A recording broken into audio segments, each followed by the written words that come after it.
नमस्कार मित्रांनो, तर आज आपण सोयाबीनला खत कसं टाकतात ते बघणार आहोत. चला. तर आपण बघू शकतो अशा प्रकारे सोयाबीनला खत टाकण्यात येते. त्यामुळे सोयाबीनची लवकर वाढ होऊन उत्पन्नामध्ये सुद्धा भर पडते.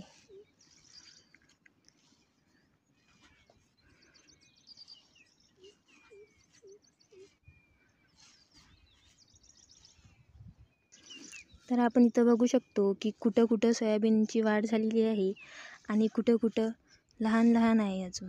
तर खत टाकल्यामुळे त्यामध्ये समानता निर्माण होते व त्याचबरोबर चांगलं उत्पन्नही मिळण्यास मदत होते. सोयाबीनला खत टाकताना याची दक्षता घ्यावी लागते की खालची जी माती असते ती ओली असायला हवी. जास्त ओली पण नाही आणि जास्त कोरडी पण नाही. तर आपण